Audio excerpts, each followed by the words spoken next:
Hello everyone and welcome back to the Cyclocross Social podcast.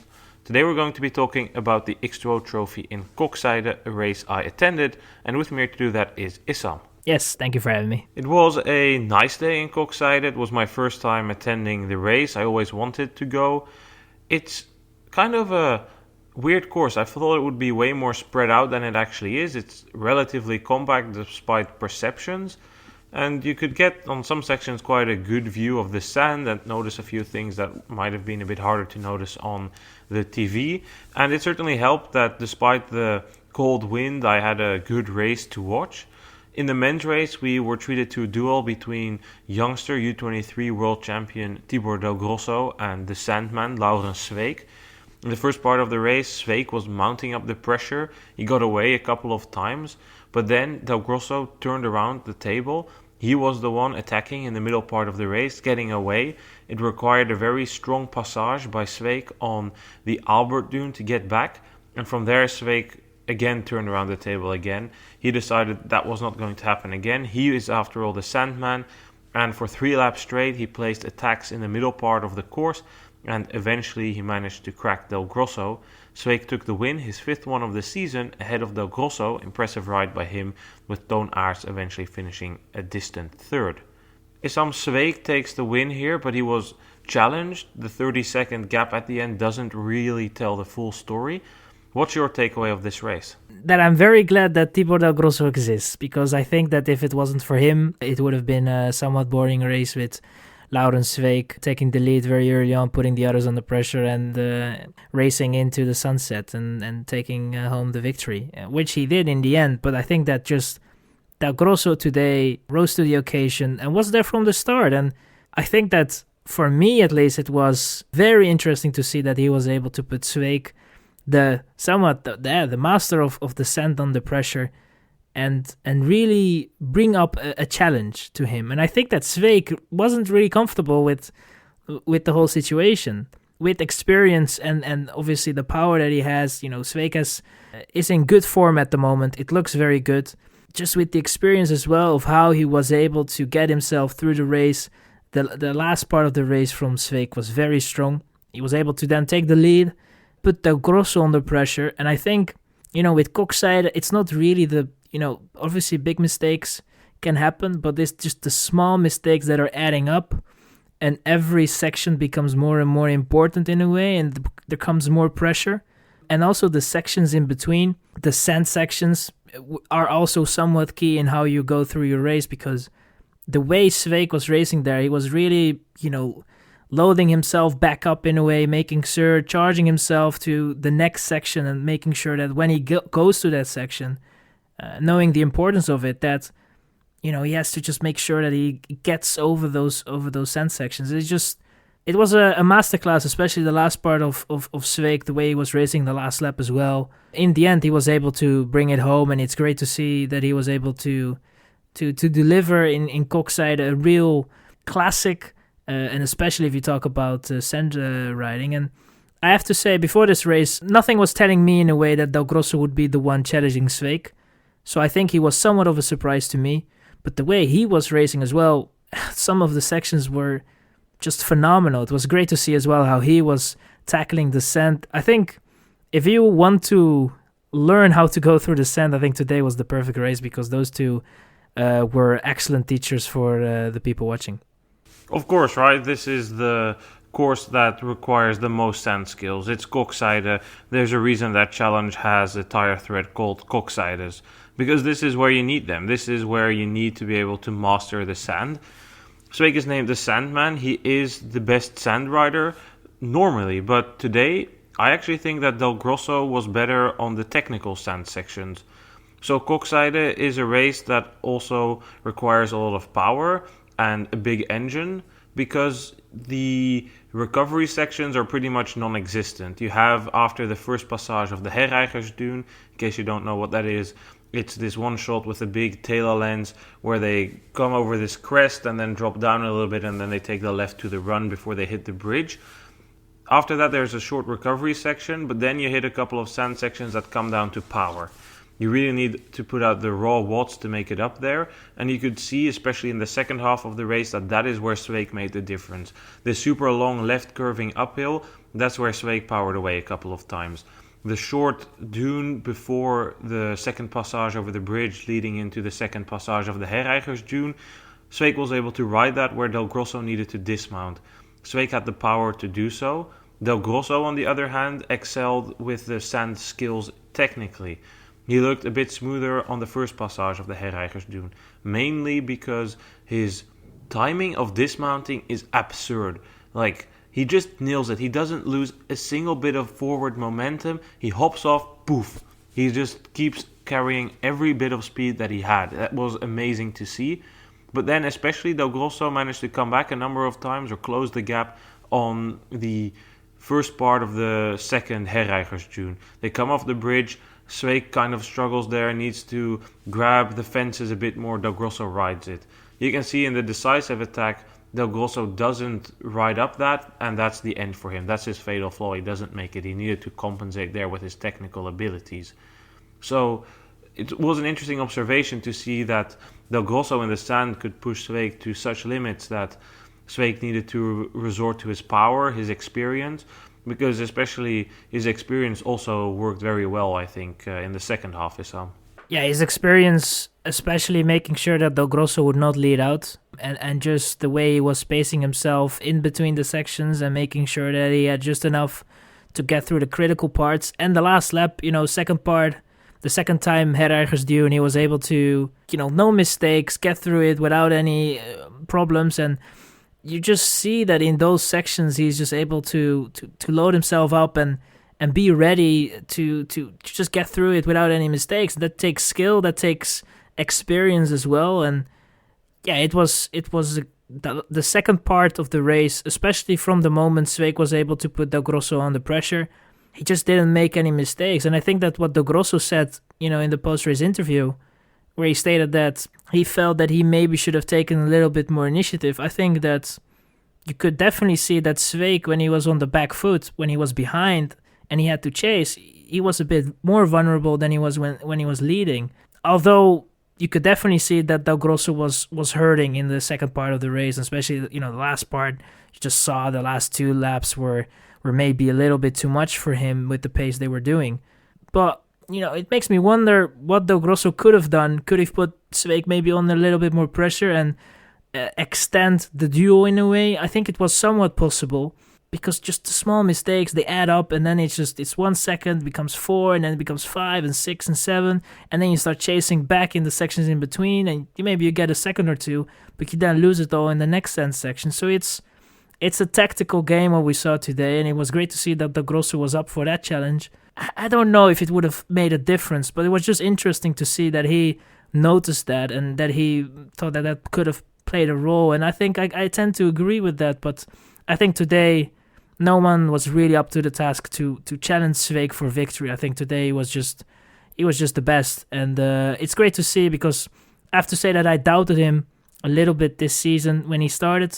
Yeah, he has proven me somewhat wrong. He really, if you look at the results, the last couple of races, especially the race that he picked, he is on a roll at the moment, and it's definitely a better season than it was last year. And it's great to see that he was able to bounce back from somewhat of a disappointing season last season.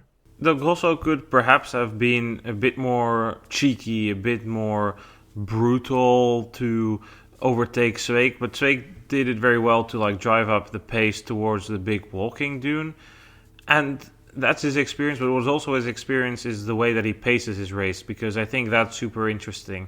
We don't really see it that many times that Sweeck kind of accepts the fact that Del Grosso is going to come back. So he chooses his section from Herreigers dune 1 to Herreigers dune 2.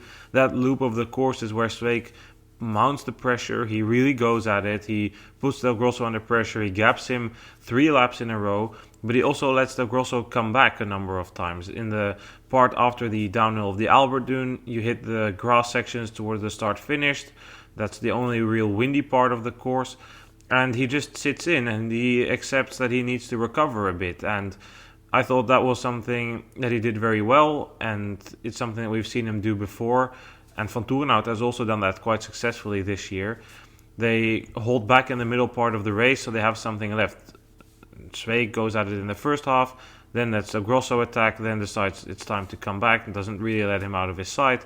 And then he just kind of plays games with Del Grosso. And it's super important here because in the juniors race, for instance, Michiel Maurits, Dutch rider, second year, very strong road rider, went at it right from the start.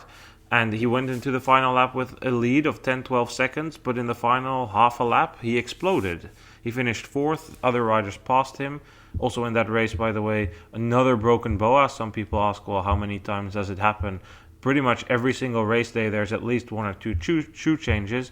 In the men junior race, it was Gilles Lejeune who lost the race because of a broken shoe. But that's just an example of a rider that blew up. And in the men U23 race, Haverdings also kind of blew up. He was comfortably in third for most of the race, but eventually finished fourth. And with his experience, Sweeck managed to avoid that. And that was, in the end, I think, the big difference here. And Del Grosso has learned from this. He wasn't really known as a sand specialist, but we should certainly consider him as one. He hasn't done that many sand-specific races.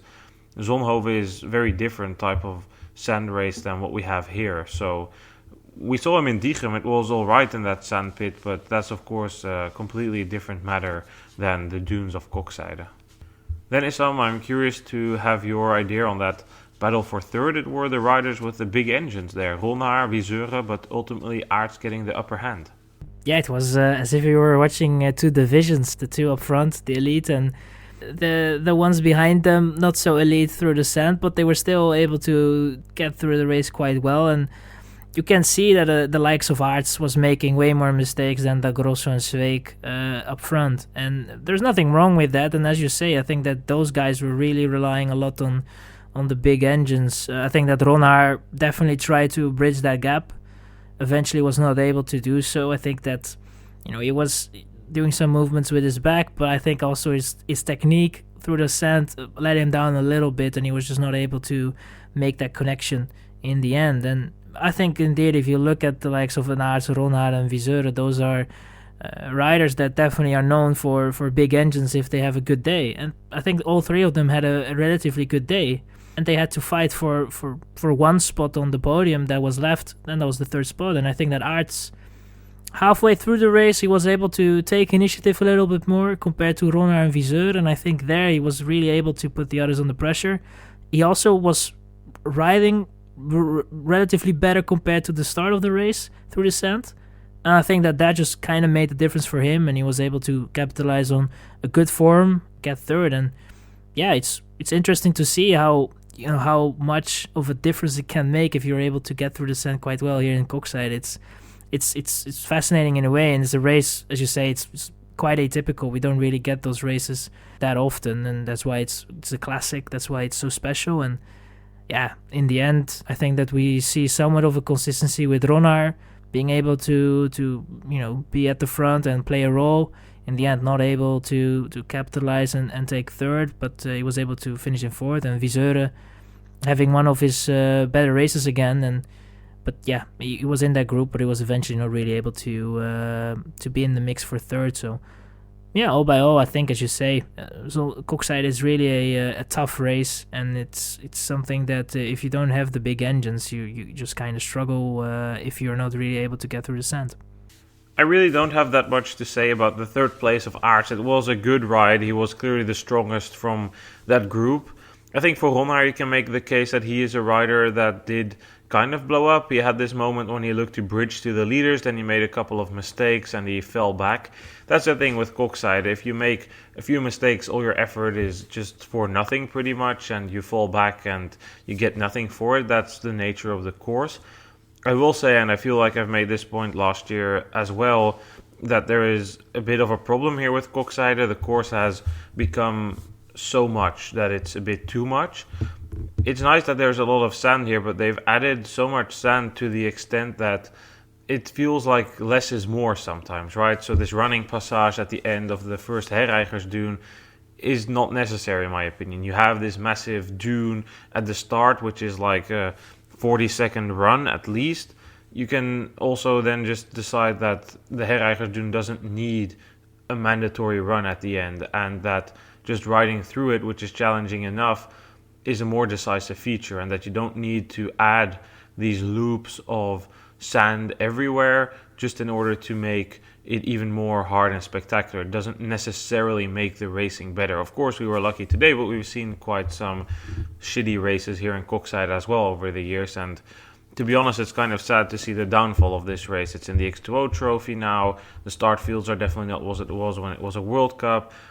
The turnout in terms of attendance was decent, but also not what it used to be. Everything is kind of old. The parking marshals don't speak English. The parking marshals are super unfriendly. They have everything works through the old-fashioned way with bracelets, and it's just tricky. The website is not an official X2O website, it's just the website of the municipality. The parking information on there is inaccurate. They have a spectator parking on there that totally isn't the spectator parking. So all of that is just quite messy, and it just reflects in the event. Some of the crossings, there's a double crossing on the Herrijgersduin, which is just permanently closed in the race, meaning the flow of people just completely stops there. Those are definitely things that need to be improved here, and it's quite sad to see for an event which is a classic. I mean, the first edition of this race, I think, was in 1969, so it tells you how long this race has been there. Nevertheless, let's look at the entire top 10. A couple of things we didn't mention, even Mathieu van der Poel not here, not in Dendermonde. He is out because his ribs still hurt too much. Thibaut Nys wasn't here with sickness. Also not here, Michael van Toeren out, also citing sickness, probably just saving freshness for the Belgian Championships in his case. Who were here in the top 10 behind Sweeck, Del Grosso, Aerts, Ronnaar and Viseuren were Iserbyt, then Van der Bos, Gianni Vermeers, Corné van Kessel and Niels van der Putte. Honestly, I think we can be quite short here. Issam, there was a start crash in the first corner caused by Niels van der Putte. That hampered his race. It also hampered Iserbyt's race. Especially Iserbyt rode a decent comeback. Van der Putte probably didn't try too hard. He's done many races, saving himself for more important super prestige race tomorrow. Yeah, I mean, with Eli Iserbyt, I don't think that he was that involved in the crash that was caused by Van der Putte. I think Van der Putte was definitely the one that lost the most time. I think he was there, probably the last one to get back on his bike. Really took his time because I think the disappointment was big for Van der Putte, because he definitely felt that he was able to, if he was able to continue and he was up there without that first lap crash, I think that he was definitely one of the favorites for a podium. But now he was not in that battle, and that was it for Van der Putte. And I think then it's just, you're so demotivated. And in the end, he was able to finish in the top 10, but I don't think that will make his day any better. For Iserbyt, he wasn't that involved in that crash and was able to get through quite well. But it was again a story of Iserbyt struggling in the first lap, and that just cost him again. And it has been a story of a couple of races already, to be honest. This whole season has been an issue for Iserbyt in terms of starting well. Some races it's a bit better than others. And today again he just struggled in the beginning, and it's then again a good recovery ride.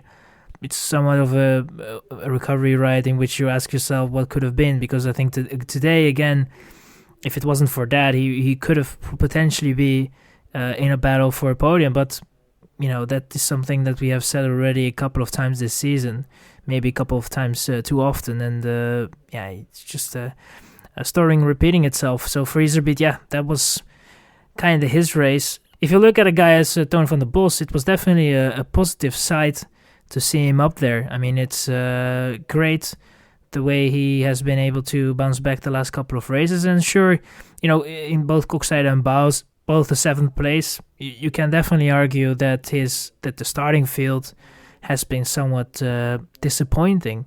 And we have been talking about his job being on the line, but I think that at the moment he bounced somewhat back, and it definitely for Toon van der Bos, you can see that in the first part of the race it definitely looked very good, and he was able to somewhat make the right steps into the right direction. The second part of the race he kind of struggled a little bit, but I think that for Van der Bos, there are some positive to take out of this race, and I want to be positive as well. So I think that we can look at that and be like, there are some races coming up for Toon van der Bos that suit him well or somewhat well. So maybe he can take that positivity and turn it into a good result with a stronger starting field. Okay, enough negativity. And I do agree, he did look quite good in the first part of the race. I was thinking to myself, we should criticize riders more often, because remember when I did it to Nice, he like hits back. I thought, oh, Van der Bos is gonna also hit right back. So now you're right there, and we should be positive. It's an okay outing, but it's still, I don't think, like really what was hoped of Toon van der Bos at the start of this season. But we'll see, right? I mean, I don't necessarily think his job is on the line at that team with the way it's heading. We should look at the women's race, because that was, well, not really that entertaining, but it was certainly a bit surprising, because in the first half of the race we had Inge van der Heijden with Puck Pieterse, really I must say the first lap. Then Puck Pieterse took off, she opened the gap, and that just steadily grew. She allowed Van der Heijden to come back once, and then Pieterse was gone. She opened a 30-second gap over Brandt and Van Empel, and that was enough to secure the win. Surprising, Pieterse is not a rider that stands out in the sand. Surprising because she, while on the up, has not been the rider of the season. Brandt eventually took second ahead of Van Empel. Van Empel was my favorite here. Koksijde is a good course for her. She should be good in the sand. But ultimately, I think today what she lacked was consistency in the sand. She messed up a couple of times. She also lacked the power. It looked quite flat to me on some of the power sections. Whereas Pieterse was consistent, just like a couple small mistakes. And Pieterse had the power to continue all race. And that made the difference in the end. Yeah, it was a very strong race by Puck Pieterse. I think that she was today in a very good flow. It was similar to how she started the first half of the race before that crash in Bouw. Very strong, looked in a very good flow. It all just looked good. And as you say, Pieterse is not someone that you would say is that good in the sand, or is really a particularly, has a speciality in being good in the sand. It's not really the case, but this also shows that Koksijde is also a race in which you have to be in a good flow, and she was from the get-go. She really was in a very good flow. She was able to get through the sections relatively well, didn't make that many big mistakes, and that is what you need in Koksijde as well. It's not only being very good through the sand, but also just minimizing the mistakes and being in a very good flow. And if you look at the races of Brandt and Van Empel, especially if you look at Brandt's race, you could definitely see that the first couple of laps, she was really struggling through the sand. It didn't look great at all. And that cost her in the end to be closer to Pieterse, because I think that Pieterse, despite the fact that it looked very good, it definitely wasn't like she got way better. She is somewhat on the up, but it's not like all of a sudden Pieterse has become this good. I think that it was definitely a very strong race from Pieterse, but Brandt, you could see that in the later phases of the race she was able to get closer, and she got also better through the sand. The mistakes were minimized by Brandt, but it was just a little too late. And for Van Empel, I think that if you look at her first lap, it was horrible actually, and she got better, but then just made another mistake in the sand, and then it just felt like it didn't really go her way. She wasn't really in a flow, and you could definitely argue if Van Empel didn't have the best of legs today. It wasn't a great race from Van Empel, and it's probably, in my opinion, a race for Van Empel to forget. For her, she has to focus on the next couple of races that are coming up. I think she will do Dendermonde. I don't think she will do the Nationals, and from there on she has to, it's the road to the Worlds, and make sure that the form gets better and better. I think she's definitely been on the up since the start of her season, especially technically. She seems more dialed, she seems more persistent in avoiding mistakes, and that's good. So while it was a good ride and Van Empel definitely had an off day, I don't think Van Empel should worry, and I don't think we should draw to conclusions for the World Championships based on this. To me, Van Empel will still be the favorite there, unless this is a continued trend now, right? Like if the other races that she's doing before, so that means what's she doing? She's doing Dendermonde, then she's doing Benidorm, Maasmechelen and Hogerheide. Like if we can see this trend continue there, we should start to get a bit worried, but I just think bad days exist, right? Even for Fem van Empel, and today must have been one of them. Brandt, really kind of just consistent. I mean, 23 podium results in a row. She hasn't finished off the podium once this season. The last time she missed the podium was in Benidorm last year. We are almost a full year of Lucinda Brandt cyclocross podium places in. That's a very, very long run, and I take my hat off for that, especially if you race as much as Lucinda Brandt does. I don't think anybody has done more races.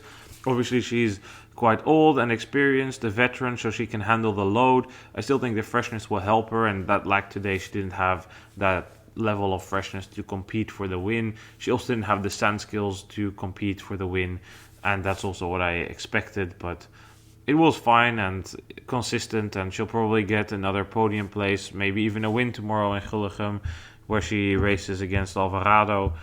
And then we're going to see what she can do in Dendermonde, and then she will be racing for the Nationals, but let's not be too far ahead of ourselves. That's definitely what's happening in Belgium now.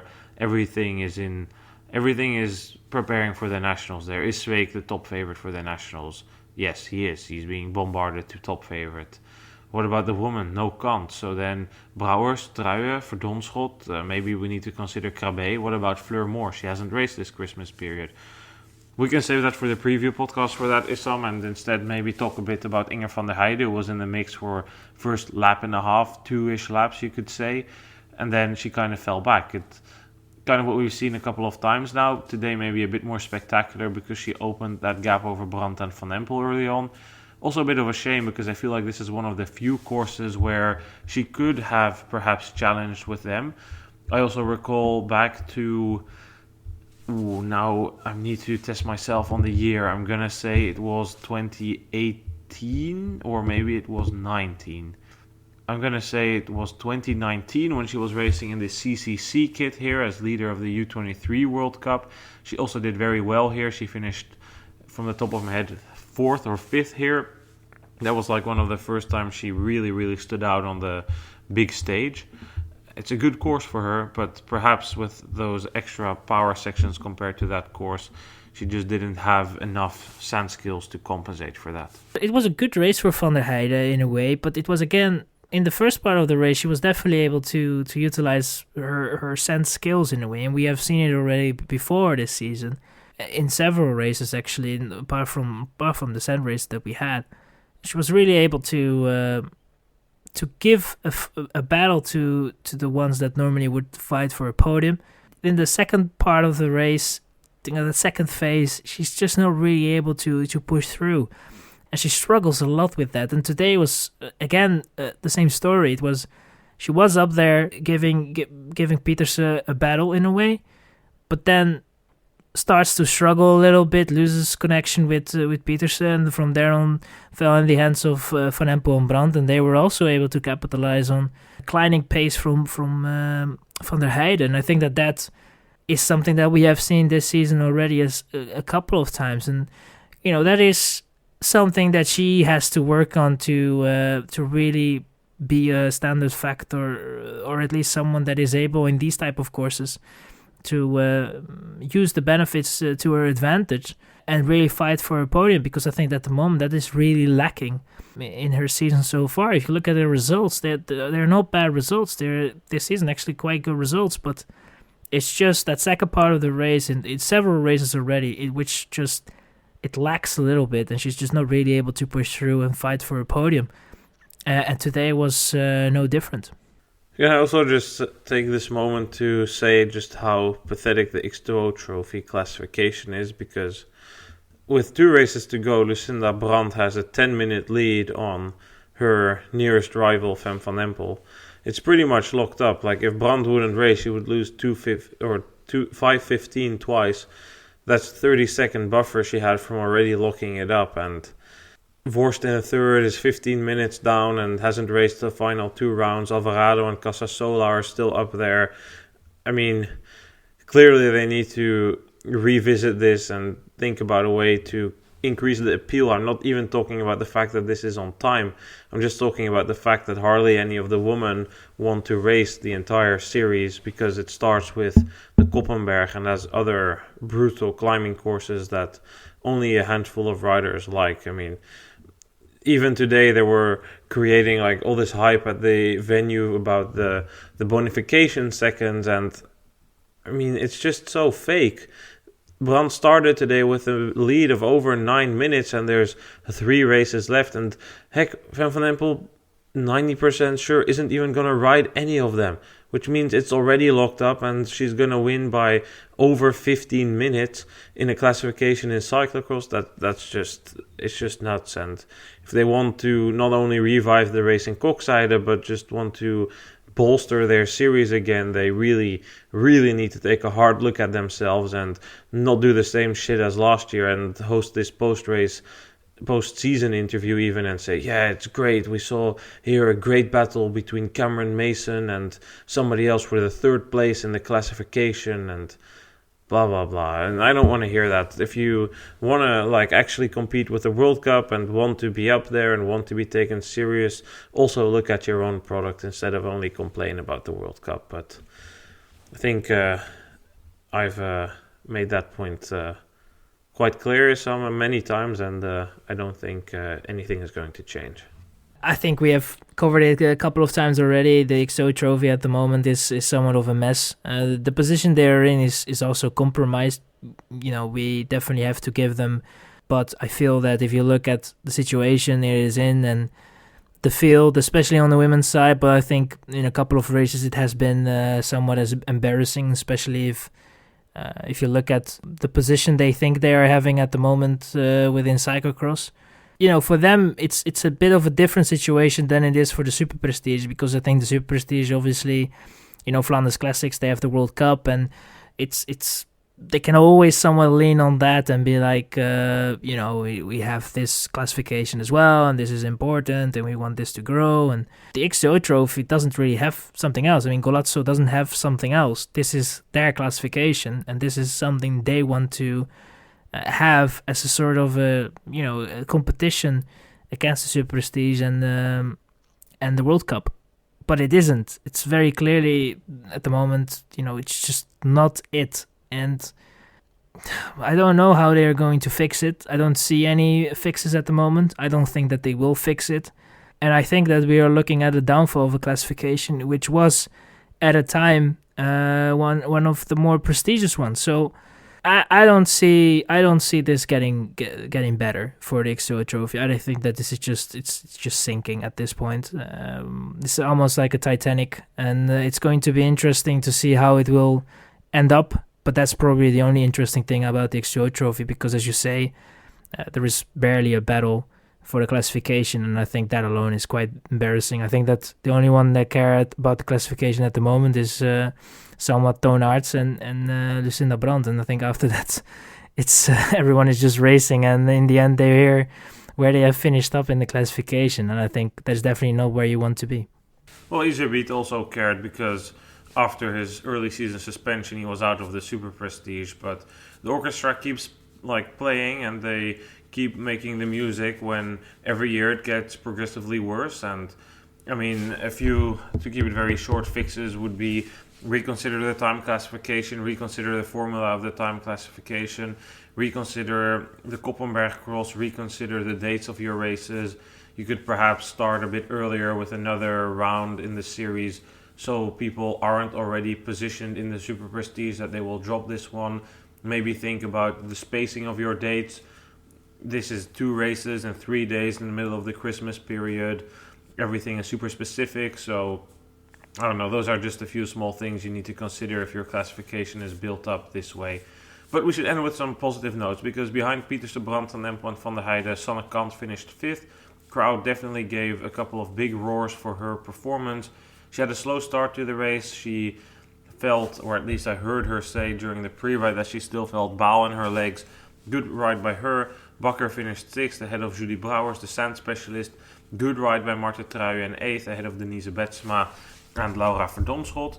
Verdonschot is unsure if she will race the Belgian Championships. She said, we've done several tests and we're waiting for the results. I did train in my rest period without any intensity and not that much volume.